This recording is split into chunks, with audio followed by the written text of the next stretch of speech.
नमस्कार, स्वागत है आप सभी का। मैं हूं आपके साथ ऋषु त्यागी। अगले आधे घंटे मेरे साथ देखिए राजस्थान से जुड़ी हुई तमाम खबरें। राजस्थान प्रदेश कांग्रेस कमेटी के अध्यक्ष गोविंद सिंह डोटासरा के भरतपुर लोकसभा क्षेत्र से नवनिर्वाचित सांसद संजना जाटव, टोक सवाई माधोपुर लोकसभा क्षेत्र से नवनिर्वाचित सांसद और विधायक हरीश चंद्र मीना, सीकर लोकसभा क्षेत्र से नवनिर्वाचित सांसद अमराराम, श्री गंगानगर लोकसभा क्षेत्र से नवनिर्वाचित सांसद कुलदीप इंदौरा और करौली धौलपुर लोकसभा क्षेत्र से नवनिर्वाचित सांसद भजनलाल जाटव ने अपने क्षेत्रीय नेताओं और कार्यकर्ताओं के साथ शिष्टाचार भेंट की है। इस अवसर पर प्रदेश अध्यक्ष गोविंद सिंह डोटासरा ने सभी नवनिर्वाचित लोकसभा सांसदों को बधाई दी और उनके उज्जवल भविष्य के लिए शुभकामनाएं भी दी।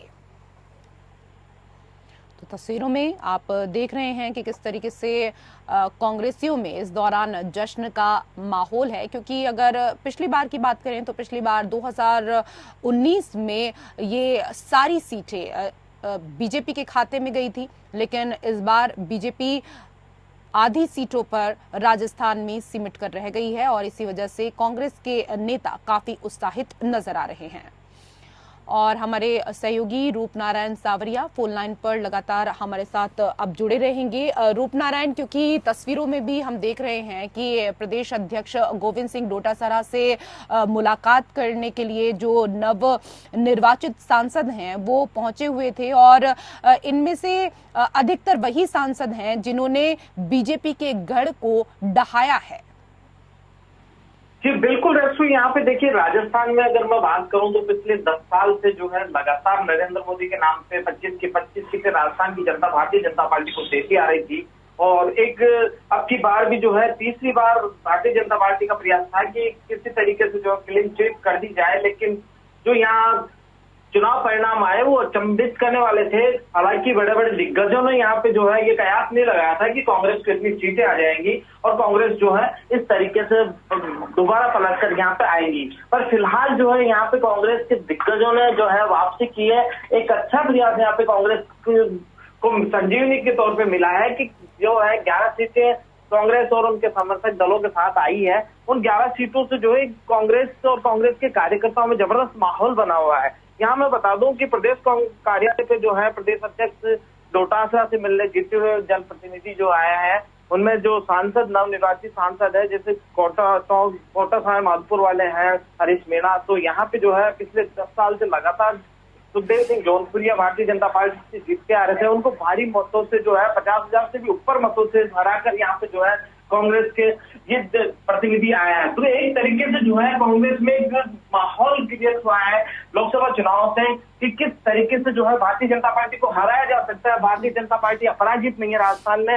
और राजस्थान के अलावा जो है अब जो है कांग्रेसी कार्यकर्ताओं में उत्साह चारों तरफ देखने को मिल रहा है कि उन्हें जो डर था, उन्हें जो भय था, जो मायूसी 10 साल से लगातार कांग्रेस में राजस्थान के कार्यकर्ताओं में थी कि लोकसभा में सीटें नहीं मिल रही थी, वो मायूसी एक तरीके से यहाँ से खत्म होने के बाद जो है एक उत्साह कांग्रेस के कार्यकर्ताओं में देखा जा रहा है। और ये इसका नजारा जो है और अगर हम यहाँ पर देखें रूपनारायण कार्यालय में देखने को मिला। हाँ बिल्कुल रूपनारायण, अगर हम देखें क्योंकि बीजेपी के नेताओं का जो कॉन्फिडेंस है वो पहले से बहुत हाई था, क्योंकि अगर आप देखें तो 2019 में 25 सीटों पर बीजेपी को सफलता मिली थी और इनमें से 24 पर बीजेपी प्रत्याशी और 1 सीट पर बीजेपी के सहयोगी दल आरएलपी के हनुमान बेनीवाल को आपको याद ही होगा कि जीत मिली थी। 2014 में भी बीजेपी ने सभी 25 सीटों पर कब्जा जमाते हुए कांग्रेस का सुपड़ा साफ कर दिया था। और अभी 5 महीने पहले के ही अगर नतीजों की बात करें, क्योंकि विधानसभा चुनाव हुआ था और विधानसभा चुनाव में बीजेपी ने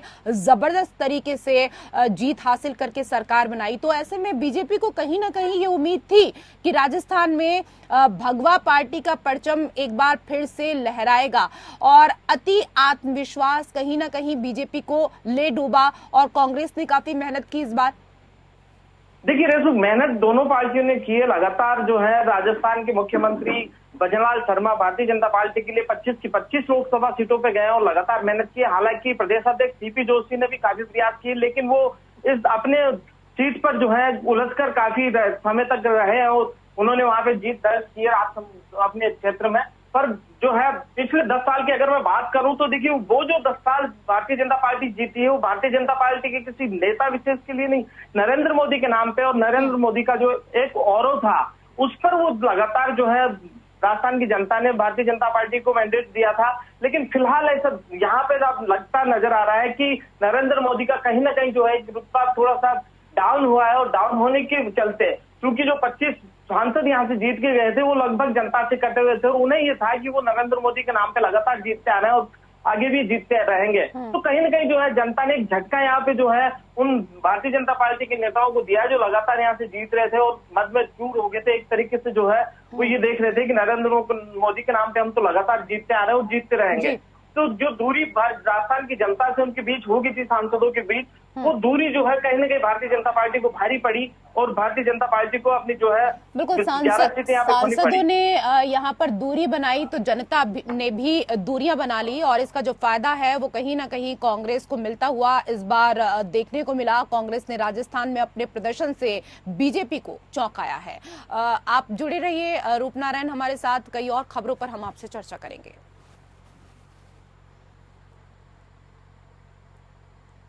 और उधर टोंक सवाई माधोपुर लोकसभा सीट पर कांग्रेस प्रत्याशी हरीश चंद्र मीना ने जीत दर्ज की। सवाई माधोपुर जिले की चारों विधानसभा से कांग्रेस को बढ़त मिली है। मालपुरा और निवाई के अलावा सभी विधानसभा सीटों से बीजेपी पीछे रही। विधानसभा चुनाव में मालपुरा से कांग्रेस प्रत्याशी घासी लाल चौधरी ने इस जीत को कार्यकर्ताओं की जीत बताया। कांग्रेस में टिकट वितरण और सही रणनीति से जीत पर आला कमान को धन्यवाद भी दिया गया। सवाई माधोपुर की जो जनता है उसकी जीत है और कांग्रेस के कार्यकर्ताओं की जीत है। दूसरी बात में मालपुरा का चुनाव विधानसभा चुनाव से भी रोचक था क्योंकि वहाँ बहुत बड़ा वेरिएशन था, लेकिन इस बार हमने कम किया और सीट हमारी निकल के आ गई। राजस्थान में संजीवनी मिली है कांग्रेस को, 8 से 10 सीटें कांग्रेस जीत रही है। ऐसे में क्या लगता है? ये कांग्रेस के हमारे कार्यकर्ता है और जो हमारा शीर्ष नेतृत्व है जिन्होंने टिकट देने में भी बहुत अच्छा निर्णय लिया है, मैं उनका सबका धन्यवाद करता हूँ। टिकट देने में भी एक अच्छा निर्णय लिया गया। जो जीते हुए प्रत्याशी हैं, जो उम्मीदवार थे जो जीत चुके हैं, वो इसी बात को कह रहे हैं रूपनारायण। जी बिल्कुल रेसू, मैं यहाँ देखिए बताना चाहूंगा टोंक सवाई माधोपुर की जो सीट है लोकसभा सीट, वहां पे जो है मीना बाहुलता है, गुर्जर बाहुलता है और other SC ST OBC minority भी है अपनी जगह पर। लेकिन जो यहाँ पे टिकट दिया जाता था, भारतीय जनता पार्टी ने लगातार यहाँ पे गुर्जर समाज के सुखदेव सिंह जौनपुरिया को जहाँ टिकट किया, वहीं पे अब की बार जो है कांग्रेस ने एक बड़ा वो गेम खेला और सचिन पायलट की तर्ज पर, सचिन पायलट की मांग पे, देखिए ये जो हरीश मीना जी यहाँ से जीते हैं वो सचिन पायलट के गुट के माने जाते हैं और सचिन पायलट के कहने पर उन्हें टिकट दिया गया। तो यहाँ पे जो है जहाँ मीना से जाति ने जो है सपोर्ट किया हरीश मीना को, वहीं पे जो है सचिन पायलट ने गुर्जरों को भी अपनी तरफ से आकर्षित करने का पूरा प्रयास किया। लगातार उन्होंने यहाँ मेहनत की और गुर्जरों को जो भी है कांग्रेस की तरफ डाइवर्ट किया। उसके अलावा जो है जाट समाज की अगर मैं बात करूं तो देखिए गोविंद सिंह डोटासरा की यहाँ पे सभा करवाई गई और कहीं ना कहीं जो है लगातार वो यहाँ प्रयासरत रहे। हालांकि यहाँ से जो है जाट समाज के मालपुरा से जो है विधायक जीते हुए वो मंत्री है, जलदाय मंत्री, और वो लगातार यहाँ से जीतते आ रहे हैं। तो जाट समाज का भी कहीं ना कहीं जो है, हालांकि मालपुरा में कांग्रेस जीती नहीं, लेकिन जो बढ़त उन्होंने विधानसभा में और पिछले लोकसभा चुनाव में थी वो कहीं ना कहीं कम हुई है। तो इस तरीके से जो एक रेशो बना और यहाँ पे जो है कांग्रेस ने एक बड़े मार्जिन से 60-62 हजार के मार्जिन से यहाँ पे जो है 10 साल बाद जो है कांग्रेस ने अपनी सीट निकाली। तो एक माहौल यहाँ पे जो है निश्चित रूप से कार्यकर्ताओं में जोश बना, निश्चित रूप से कार्यकर्ता आभार प्रकट कर रहे हैं कि जिस तरीके से यहाँ पे चुनाव लड़वाए गए, कांग्रेस ने जो जिस रणनीति के तहत चुनाव लड़वाया उसमें वो सफल रही और ये सीट निकालने में वो जो है यहाँ पे सफल रहे। बिल्कुल, और वो तो हम तस्वीरों में भी लगातार सिर्फ राजस्थान ही नहीं बल्कि पूरे देश के भीतर देख रहे हैं रूपनारायण कि किस तरीके से हार के बाद भी कांग्रेस के जो नेता हैं उनका जोश पूरे तरीके से हाई है और उनके लिए ये हार भी जीत के बराबर ही है, क्योंकि कई ऐसे राज्य थे जहां खाता भी नहीं खुल रहा था लोकसभा चुनाव में। और एक चीज और यहां पर देखने को मिलती है, विशेष तौर पर अगर हम राजस्थान की यहां पर बात कर रहे हैं, तो क्योंकि जो विधानसभा चुनाव हुए थे उससे पहले जो गहलोत और पायलट के बीच जो दूरियां आई थी और जो खटपट हो रही थी वो जनता ने भी देखी, और शायद इसी कारण से विधानसभा चुनाव के जो परिणाम थे वो अच्छे नहीं रहे। लेकिन अब लोकसभा चुनाव में जब टिकट बंटवारा हुआ तो ऐसे में सचिन पायलट की चली और दोनों के बीच जो मनमुटाव था वो लोकसभा चुनाव में देखने को नहीं मिला, तो शायद ये भी एक कारण हो सकता है। जी बिल्कुल, इसमें एक बड़ा कारण था कि विधानसभा चुनाव में जो है कांग्रेस के कार्यकर्ता अर्थात से दोनों गुटों की वजह से कि एक सचिन पायलट गुट में जाए या फिर गहलोत गुट में जाए, जिसके साथ भी जाते हैं तो एक कहते हैं कि कार्यकर्ताओं पे जो है निशान लगता है, वो निशान नहीं लगाना चाह रहा था। और कार्यकर्ता जो है कहीं ना कहीं जो है बेदम पड़ा हुआ था, वो ये देख रहा था कि मैं कहाँ जाऊं, किसके साथ जाऊं, पार्टी के साथ जाऊं या फिर इन दोनों नेताओं के जाऊं, क्योंकि बड़े नेता थे दोनों और दोनों अपना अपना जो है वर्चस्व रखते हैं पार्टी में और कार्यकर्ताओं के बीच। तो कहीं ना कहीं जो मायूसी कार्यकर्ताओं में थी वो यहाँ लोकसभा चुनाव में देखने को कम मिल गया है, क्योंकि जहां जहां सीटें जिसने बंटवाई वहां वो लगातार मेहनत कर रहे थे और वहां कार्यकर्ताओं को जो है, हालांकि ये इतना भरोसा नहीं था कि कांग्रेस यहाँ पे इतनी सीटें जीत जाएंगी, लेकिन वो लगातार प्रयास कर रहे थे, वो लगातार जनता के बीच जा रहे थे, लगातार मेहनत कर रहे थे। एक तरीके से जो है जो स्पेस हो गया था यहाँ पे, लगातार 10 साल से भारतीय जनता पार्टी के जो सांसद थे वो सांसद कहीं ना कहीं जो है नरेंद्र मोदी के नाम पे जनता के बीच जाने से कट रहे थे, जनता के बीच जा नहीं पा रहे थे। और जो कमी जनता को महसूस हुई वो कमी जो है यहाँ पे कांग्रेसी कार्यकर्ताओं ने पूरी की और वो जनता के बीच गए, जनता के बीच उत्साह के साथ गए। तो ये परिणाम जो है वो निश्चित रूप से कांग्रेस के फेवर में आने से जो है उन कार्यकर्ताओं को उत्साह आज डबल है। यही उत्साह अगर विधानसभा क्षेत्र चुनाव में होता तो विधानसभा की कहानी कुछ और होती, क्योंकि विधानसभा चुनाव के परिणाम भी कुछ और हो सकते थे अगर यही एकजुटता उस वक्त देखने को मिलती। बहुत बहुत धन्यवाद तमाम खबरों पर जानकारी देने के लिए रूपनारायण सावरिया।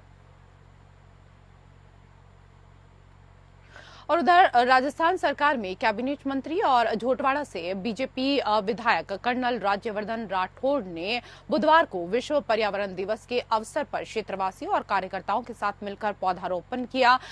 इस दौरान प्रकृति संरक्षण के प्रति सजग बनकर सभी से अपना अमूल्य योगदान देने की भी अपील की गई। साथ ही उन्होंने कहा कि मनुष्य का प्रकृति से अटूट संबंध है। प्रकृति और पर्यावरण संरक्षण हम सबकी जिम्मेदारी भी है और हमारा कर्तव्य भी है।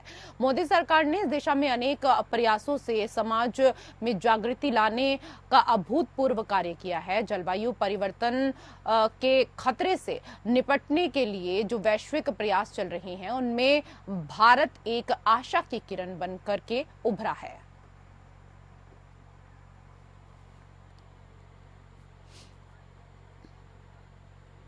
उधर राजस्थान विधानसभा अध्यक्ष वासुदेव देवनानी ने बुधवार को विधानसभा परिसर में विश्व पर्यावरण दिवस के मौके पर कचनार के पौधे लगाए। विधानसभा में आयोजित एक समारोह में देवनानी ने पर्यावरण के प्रति जागरूक रहने के लिए अधिकारियों और कर्मचारियों से कहा। उन्होंने कहा कि पर्यावरण का संरक्षण आवश्यक है, हमें पर्यावरण के अनुकूल जीवन शैली को अपनाना चाहिए। देवनानी ने विश्व पर्यावरण दिवस के इस दौरान प्रदेशवासियों को बधाई भी दी, शुभकामनाएं देते हुए कहा कि अधिक से अधिक पौधे लगाने का हमारा कर्तव्य है। आज के दिन हम सभी को घर घर पौधे लगाने का संकल्प लेना है। भविष्य को सुरक्षित करने और प्रदूषण को समाप्त करने के लिए सभी को सक्रिय भागीदारी निभानी है। साथ ही अध्यक्ष देवनानी ने इस मौके पर विधानसभा में कार्यरत अधिकारियों और कर्मचारियों को एक एक पौधा वितरित किया और देवनानी ने कहा कि सभी अधिकारियों और कर्मचारियों को अपने घरों पर आवश्यक रूप से पौधा लगाना है, प्रत्येक दिन उसे सींचना है और पौधे की देखभाल अवश्य करनी है।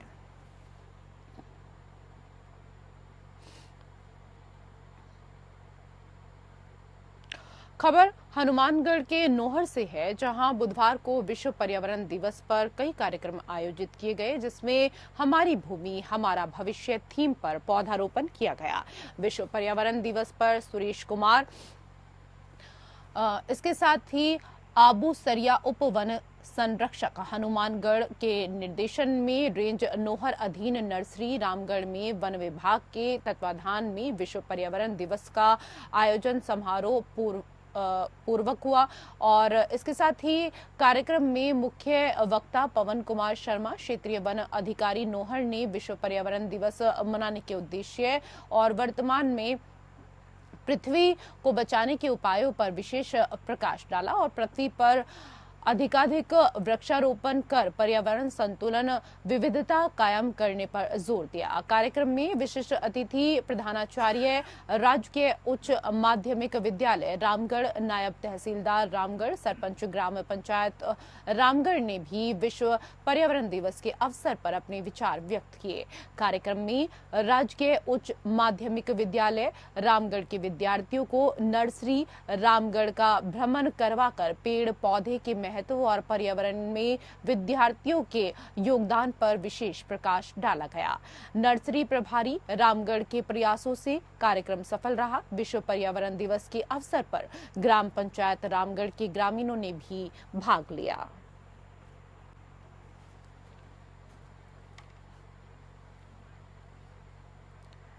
और उधर विश्व पर्यावरण दिवस के अवसर पर बीजेपी प्रदेश कार्यालय में बीजेपी प्रदेशाध्यक्ष सीपी जोशी और प्रदेश सह प्रभारी विजया राहटकर ने वृक्षारोपण किया। बीजेपी प्रदेशाध्यक्ष सीपी जोशी ने विश्व पर्यावरण दिवस की शुभकामना देते हुए प्रदेशवासियों से आग्रह किया कि वर्तमान समय में वृक्षारोपण अति आवश्यक है। वृक्ष मनुष्य के जीवन का आधार है। ऐसे में वृक्षारोपण को हम सतत रूप से आगे बढ़ाते रहना चाहिए। साथ ही बीजेपी प्रदेशाध्यक्ष सीपी जोशी ने कहा कि प्रकृति की जरूरत को समझते हुए हम सभी को अपने जीवन के विशेष दिनों पर वृक्ष लगाने की शुरुआत करनी चाहिए। फिर चाहे जन्मदिन हो या शादी की सालगिरह हो या अन्य शुभ अवसर, हमें एक पेड़ लगाकर उसकी जिम्मेदारी लेनी चाहिए। बीजेपी प्रदेशाध्यक्ष सीपी जोशी ने इस दौरान अमरूद, इमली जैसे फलदार और छायादार वृक्ष भी लगाए। इस दौरान बीजेपी प्रदेश उपाध्यक्ष नारायण पंचारिया, मुकेश नाहर सिंह, प्रदेश महामंत्री श्रवण सिंह सहित बीजेपी के कई पदाधिकारी और कार्यकर्ता भी पहुंचे हुए थे।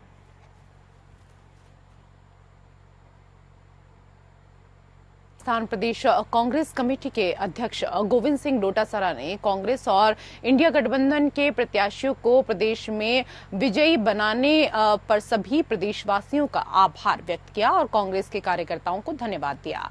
गोविंद सिंह डोटासरा ने कहा कि प्रदेश के युवाओं ने केंद्र सरकार की तरफ से रोजगार नहीं देने और अग्निवीर जैसी योजना थोपकर युवाओं के हितों पर कुठाराघात करने के विरोध में और कांग्रेस के युवा न्याय के तहत पहली नौकरी पक्की की गारंटी के समर्थन में कांग्रेस के पक्ष में मतदान किया है। साथ ही उन्होंने कहा कि केंद्र सरकार की गलत नीतियों के कारण देश में बढ़ती महंगाई के विरुद्ध और कांग्रेस की लोक कल्याणकारी महालक्ष्मी योजना के पक्ष में महिलाओं ने कांग्रेस पार्टी के प्रत्याशियों के लिए बढ़ चढ़कर मतदान किया।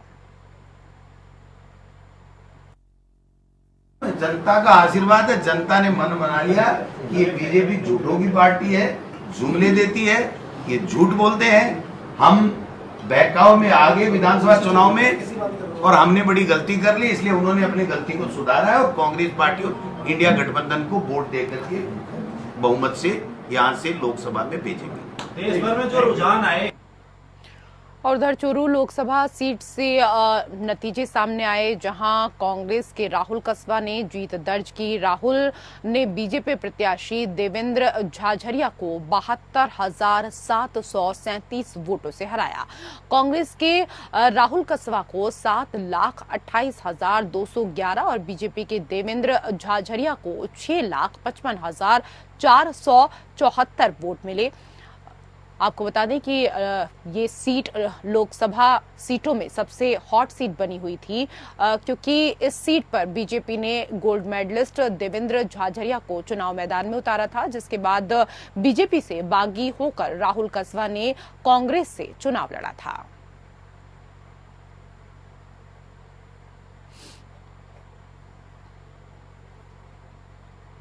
अगली खबर हनुमानगढ़ के अनोहर से है, जहां agro industry development board Jaipur और कृषि विभाग के जिला प्रभारी अधिकारी संयुक्त सचिव चंद्रभान सिंह गिल नोहर पहुंचे। उन्होंने यहां सहायक निदेशक कृषि कार्यालय पहुंचकर कार्यालय का निरीक्षण किया। इस मौके पर उन्होंने सहायक निदेशक कृषि राम प्रताप गोदारा के साथ विभागीय योजनाओं की समीक्षा बैठक कर चालू वित्तीय वर्ष में 100% प्रगति अर्जित करने के निर्देश दिए। बैठक उपरांत चंद्रभान सिंह गिल कृषकों की तरफ से की जा रही हाईटेक फार्मिंग के अवलोकन के लिए गांव में भगवान के कृषक हरि सिंह की तरफ से कृषि विभाग से अनुदानित सिंचाई डिग्गी पर सोलर यंत्र से 2.5 हेक्टेयर में खजूर के बाग का उन्होंने अवलोकन किया। इस मौके पर कृषक हरि सिंह ने बताया कि हाईटेक फार्मिंग को अपनाकर प्रति हेक्टेयर 8 लाख की आमदनी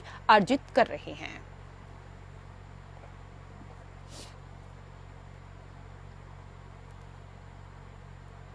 उधर बहरोड के पास दिल्ली जयपुर नेशनल हाईवे पर भीषण सड़क हादसा हुआ।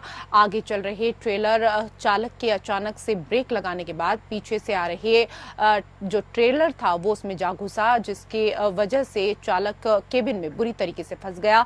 हादसे से हुए तेज धमाके के बाद आसपास के रहने वाले लोग मौके पर पहुंचे और क्रेन की सहायता से केबिन में फंसे ड्राइवर को निकालने में जुट गए। लेकिन हादसा इतना भीषण था कि पिछले ट्रक का पूरा केबिन बुरी तरीके से धंस गया। क्रेन और लोगों की सहायता से करीब 1 घंटे की कड़ी मशक्कत के बाद चालक को केबिन से बाहर निकालकर अस्पताल में भर्ती कराया गया।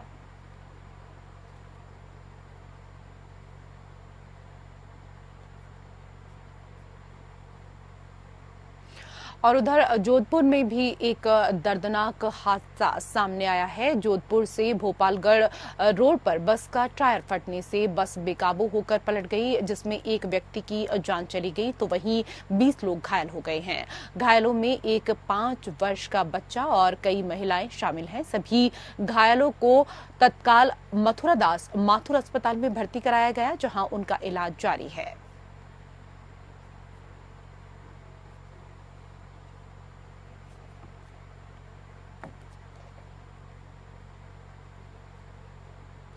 राजस्थान से जुड़ी हुई खबरों में मेरे साथ फिलहाल इतना ही। नमस्कार।